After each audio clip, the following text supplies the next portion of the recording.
we can. Yes, we can. Yes, we can. Yes, we can. Make you say. Make you say. Make you say. Make you say. Make you say. Make you say. Make you say.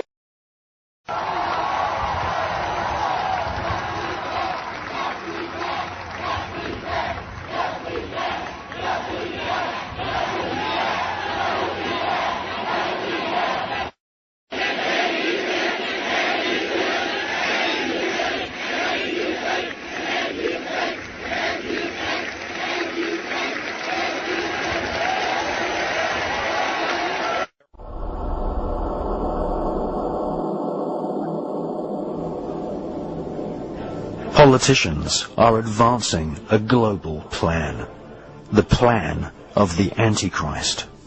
This is the doctrine of Lucifer, which Freemasons, Knights Templar, and members of the Illuminati global network of secret societies follow.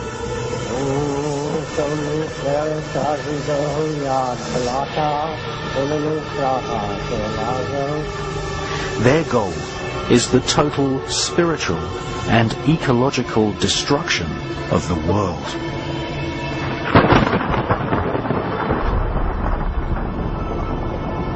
They use advanced technology to spy on and kill whoever gets in their way. Which is being actually carried out right now, is to create conflict, to create wars. And through the creation of wars, several things happen. First of all, the companies which manufacture the missiles, the guns, the bullets, the uniforms, and all of the paraphernalia to do with warfare, all make huge profits. Secondly, there is a culling of the male population. Since the 1950s, we've had several reports from think tanks that feed information into the European Union, the British government, and also the American government, which are recommending depopulation. And there is several plans which we believe have been put in motion right now. And obviously war is one way of depopulating the planet.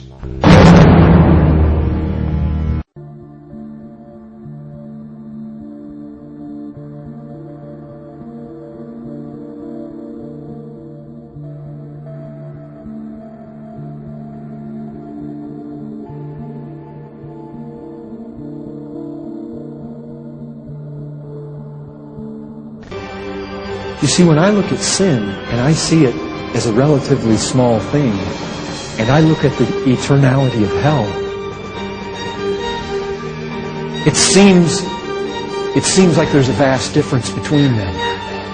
That when those who fall into the pit of hell, they are going to see everywhere, forever, forever, forever, above everything, above every door, if there were such things there, on everything, on every chain there, is going to be written forever.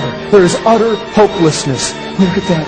Oh, but sin is such a small thing. I mean, if I committed sin for 70 years of my life here, how is it God can torment me forever in hell? Doesn't there seem like there's some disproportionate dealing with the sin there? But not at all. Once we realize who our sin is against ultimately, and who the God is that we sin against, what He is. You know, it's one thing if we squash a fire ant, or we swat a mosquito. But you know, it's another thing altogether if you find your child out in the yard rather than stepping on ants. He's out there taking living cats and mutilating them in your yard. You would probably respond differently. You know why? Because you attach greater significance to a cat. There's greater worth in your estimation. And it would be even different if you saw somebody brutally killing a child. In your estimation, the sin would be much greater, because the one the sin is against has greater worth. But how do you measure sin? that is committed against an infinitely holy God. Even the smallest sin committed against an infinitely holy God. It is infinite. It is infinitely wicked. When we hear forever, forever, forever,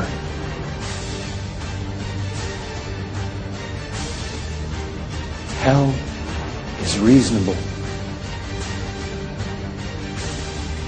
When we see in the one who is sentenced to that place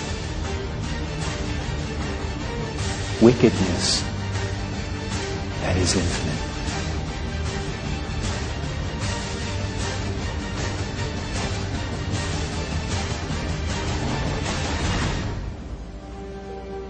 Some of you that hear my voice,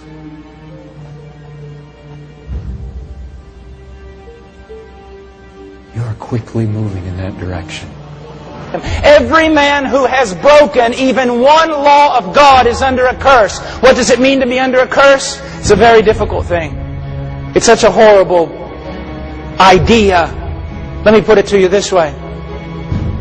To be accursed means that before a holy God and a holy heaven, we would be so heinous in our sin, so vile, that the last thing we would hear when we took our first step into hell would be all of creation standing to its feet and applauding God because He's rid the earth of us.